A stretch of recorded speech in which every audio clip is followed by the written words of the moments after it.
இப்போது புதிய அறிமுகம் ஆச்சி ஹோட்டல் சாம்பார் 50 கிராம் ரூபாய் 20 மட்டுமே. கடந்த 24ஆம் தேதி ஈவினிங் 4 மணிக்கு நமக்கு ஒரு 100 கால் வருது. அண்ணா யூனிவர்சிட்டி மாணவி கால் பண்ணுறாங்க. அந்த 100 காலை பேஸ் பண்ணி நம்ம போலீஸ் டீம் அண்ணா யூனிவர்சிட்டிக்கு போகும்பொழுது அங்கே அண்ணா யூனிவர்சிட்டியில் பாஸ் டீம்னு கமிட்டி, அதாவது ப்ரிவென்ஷன் ஆஃப் செக்ஷுவல் ஹராஸ்மெண்ட்டுக்கு ஒரு கமிட்டி இருக்கும். அதில் இருக்கக்கூடிய ப்ரொஃபஸரும் அந்த பாதிக்கப்பட்ட மாணவியும் இந்த கம்ப்ளைண்ட் கொடுக்குறாங்க. அவங்க கொடுத்த கம்ப்ளைண்ட்டை பேஸ் பண்ணி எஃப்ஐஆர் போடுறோம். எஃப்ஐஆர்ன்றது ஃபர்ஸ்ட் இன்ஃபர்மேஷன் ரிப்போர்ட்டு. பாதிக்கப்பட்டவங்க என்ன கொடுக்குறாங்களோ அதை அப்படியே எழுதணும். அதில் போலீஸ் எந்த திருத்தமோ அடுத்தல பண்ணக்கூடாது. அதான் சிலர் தெரியாமல் சொல்கிறாங்க, எஃப்ஐஆர் எப்படி போட்டிருக்கலாம், எஃப்ஐஆர் அப்படி போட்டிருக்கலாம். அப்படி கிடையாது. பாதிக்கப்பட்டவங்க எப்படி கொடுக்குறாங்களோ என்ன சொல்கிறாங்களோ அதை அப்படியே போடணும். அதுதான் எஃப்ஐஆர். அது எஃப்ஐஆர் போட்டோம். எஃப்ஐஆர் போட்டு விசாரிக்க ஆரம்பித்தோம். ஒவ்வொருத்தருக்கும் ஒரு டாஸ்க் கொடுத்து விசாரிக்கிறோம். சந்தேகப்பட்ட நபர்களை சிலர் கொண்டு வந்து விசாரிக்கிறோம். விசாரிச்சுட்டு அறிவியல் பூர்வமாக ஆதாரங்களை சேகரித்து டவர் லொக்கேஷன் சிடிஆர்லாம் போட்டு அடுத்த நாள் காலையில் 25 காலையிலேயே நம்ம அக்யூஸ்டை பிடிச்சிடுறோம். பிடிச்சதுக்கப்புறமும் அந்த குற்றத்தை அவன் தான் செஞ்சான் அப்படிங்கிறத உறுதிப்படுத்துறதுக்காக மேலும் விசாரணைகள் பல செஞ்சு அப்புறம் குற்றத்தை அவன் தான் குற்றவாளி என்பதை உறுதிப்படுத்தின உடனே அரெஸ்ட் பண்ணி ரிமாண்ட் பண்ணுறோம். இதுதான் இந்த கேஸை பொறுத்த வரைக்கும் நடந்தது. எஃப்ஐஆர், அதாவது சில குற்றங்களுக்கு போக்சோ குற்றங்கள், அதே மாதிரி கிரைம் அகெயின்ஸ்ட் உமன் இருக்கக்கூடிய சில குற்றங்களுக்கு எஃப்ஐஆர் போடும் பொழுது சிசிடிஎன்எஸ்மாங்க. சிசிடிஎன்எஸ்ல ஆட்டோமேட்டிக்காகவே பிளாக் ஆகிடும். இப்போ இந்த பிஎன்எஸ் ஐபிசியிலேருந்து பிஎன்எஸ் மாறும் பொழுது சில டெக்னிக்கல் கிளிஜினால இந்த எஃப்ஐஆர் லாக் ஆகுது தாமதமாயிருக்கு.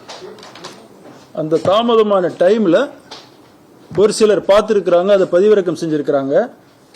அவங்க வழியாக லீக் ஆகிருக்கலாம். ஒன்று. இரண்டாவது, எந்த எஃப்ஐஆரை போட்டாலும் கம்ப்ளைண்ட் இருக்கிறாங்களே அவங்களுக்கு ஒரு காப்பி கொடுக்கணும். அது மேண்டேட்ரி. அதுபடி நாம் விக்டிம்க்கு ஒரு காப்பி கொடுத்தோம். இந்த 2 வகையில் தான் எஃப்ஐஆர் வெளியே வந்திருக்கணும். இந்த எஃப்ஐஆர் இந்த மாதிரி கேஸில் வெளியே வரக்கூடாது, லீக் பண்ணக்கூடாது. பண்ணுறது சட்டப்படி குற்றம். அதே மாதிரி அந்த லீக் ஆகிருந்தா கூட அதை எடுத்து வச்சுட்டு பெரிய அளவில் விவாதம் செய்வதும் சட்டப்படி குற்றம். என்ன குற்றம்னா, பாதிக்கப்பட்ட நபரோட ஐடென்டிட்டி, அதாவது அடையாளம் எந்த வகையிலுமே வெளியே தெரியக்கூடாது. பேர் தான் சொல்லணும் இல்லை, அவங்க கொடுக்கக்கூடிய சில தகவல்களை வச்சு அந்த பாதிக்கப்பட்ட நபரை நாம் அடையாளம் கண்டுபிடிக்க முடியும் அப்படிங்கிற அளவுக்கு தகவல் கொடுத்தாலுமே தவறு. அந்த மாதிரி கொடுத்தது வெளியே தெரிய வந்ததுனால இப்போ கோட்டூர்புரத்தில் நம்ம இந்த லீக் பண்ணதுக்கு எஃப்ஐஆர் போட்டோம், கேஸ் போட்டிருக்கிறோம். இப்போ அதுபடி போட்டு யார் இதை லீக் பண்ணாங்க அப்படின்றத கண்டுபிடிச்சு அவங்களுக்கும் தகுந்த தண்டனை வாங்கிக்கணும். எஃப்ஐஆர்லாம் அப்படி மறைக்கக்கூடாது சட்டப்படி. அதுக்கு அடுத்து நடக்கக்கூடிய கம்யூனிகேஷன்ல அப்படி மறைச்சு போடுவாங்க. எஃப்ஐஆர்ல மறைக்கக்கூடாது. எஃப்ஐஆர்ல மறைச்சா அப்புறம் தெரியும் விஷயம், தகவலே தெரியாதுல்ல. இது வரைக்கும் நடந்த புலன் விசாரணையில் இவர் ஒருவர் தான் குற்றவாளி. சரிங்களா? இவர் அந்த பேசும் பொழுது அந்த புலன் விசாரணை தகவலை வெளியே சொல்லக்கூடாது. இருந்தாலும் இதை நிறைய பேர் அரசியல் பண்ணுறதுனாலையும் சென்சேஷனலாக பேசுறதுனாலையும் சொல்கிறேன். அதில் ஒரு நபரை இவன் பேசும்பொழுது சார்னு சொன்ன மாதிரி நிறைய பேர் குறிப்பிடுறாங்க. அது நடக்கலை, அது அவன் பொய்யா சொன்னது.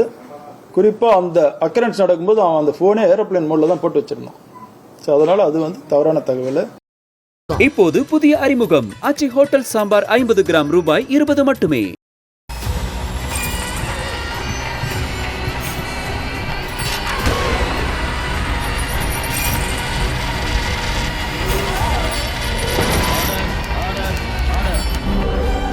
நிகழ்தகவு குற்றங்களின் மறுபரிமாணம்.